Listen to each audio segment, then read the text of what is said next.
बहुत समय पहले की बात है। एक नगर में किशन नाम का एक किसान रहता था। वह गांव के एक जमींदार के खेत पर काम करके किसी तरह अपना घर चला रहा था। पहले किशन के भी खेत थे, लेकिन उसके पिता के बीमार होने के कारण उसे अपने सारे खेत बेचने पड़े। मजदूरी में मिलने वाले पैसों से पिता का इलाज कराना और घर का खर्चा चलाना काफी मुश्किल हो रहा था। वो हर दिन सोचता कि कैसे घर की स्थिति को बेहतर किया जाए। आज भी इसी सोच के साथ किशन सुबह सुबह जमींदार के खेत पर काम करने के लिए निकला। खेत पर काम करते समय उसकी कुदाल किसी धातु के चीज से टकराई। टकराते ही तेज आवाज हुई। किशन ने सोचा, आखिर ऐसा क्या है यहाँ। उसने तुरंत उस हिस्से को खोदना शुरू किया। कुछ देर खुदाई करने के बाद वहाँ से एक बड़ा सा पतीला निकला। पतीला देखकर किशन दुखी हो गया। किशन के मन में हुआ कि ये जेवरात होते तो मेरे घर की हालत थोड़ी सुधर जाती। फिर किशन ने सोचा कि चलो अब खाना खा लेते हैं, फिर खाना खाने के बाद खेत का काम करेंगे। किशन ने खाना खाने के लिए अपने हाथ में ली हुई कुदाल को उस पतीले पे रख दिया। फिर वो खाना खाने चला गया। कुछ देर बाद जब किशन खाना खाकर वापस लौटा तो उसने सोचा कि कुदाल ले लूं और खेत की कुड़ाई फिर से शुरू करूं। लेकिन वहां पहुंचने के बाद किशन हैरान रह गया। किशन ने देखा कि उस पतीले के अंदर अब एक नहीं बल्कि बहुत सारे कुदाल थे। उसे कुछ समझ नहीं आया। तभी उसने अपने पास में रखी एक टोकरी को उठाकर उस पतीले में रख दिया। कुछ देर बाद वो टोकरी कई सारी टोकरियों में परिवर्तित हो गई। ये सब देखकर किशन खुश हो गया और अब उस पतीले को चुपचाप घर लेकर चला आया। वो हर दिन उस बर्तन में अपने कुछ औजार डालता और जब वो ज़्यादा हो जाते तब उन्हें बाजार में ले जाकर बेच आता। ऐसा करते करते किशन के घर की हालत अब सुधरने लगी।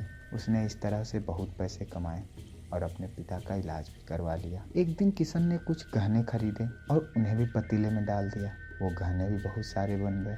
इस तरह धीरे धीरे किशन अमीर होने लगा और उसने जमींदार के यहाँ मजदूरी करना भी छोड़ दिया। किशन को अमीर होते देख जमींदार को किशन पर शक हुआ।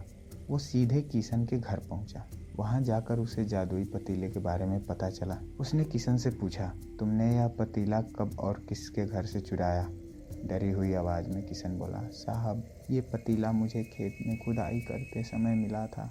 मैंने किसी के घर से चोरी नहीं की है।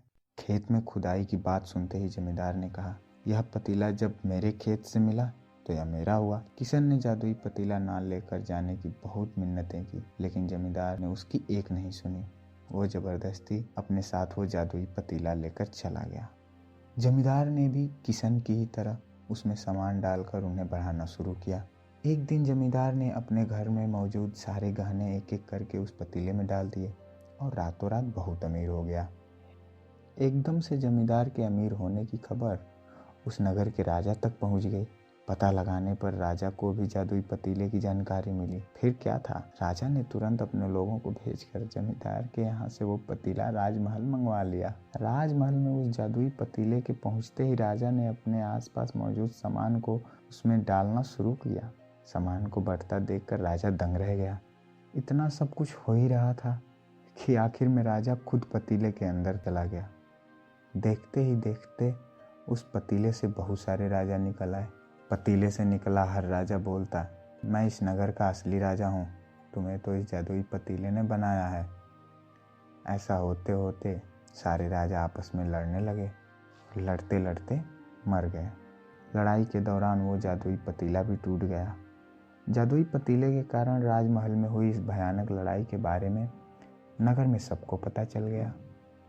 इस बात की जानकारी मिलते ही मजदूर, किशन और जमींदार ने सोचा, अच्छा हुआ कि हमने उस जादुई पतीले का इस्तेमाल सही से किया। उस राजा ने अपनी मूर्खता के कारण अपनी जान खो दी। और अंततः यह कहानी संपन्न होती है। बच्चों, जादुई पतीले की इस कहानी से हमें दो सीख मिलती है। पहली कि मूर्खता का अंत बुरा ही होता है, और दूसरी यह कि हर सामान का इस्तेमाल संभाल कर करना चाहिए, वरना वो अति हानिकारक हो सकती है। कमेंट बॉक्स में ज़रूर बताएं कि आपको ये कहानी कैसी लगी। अगर कहानी अच्छी लगी तो चैनल को लाइक कर दीजिए, सब्सक्राइब कर दीजिए और बेल आइकन को ऑन कर दीजिए। धन्यवाद।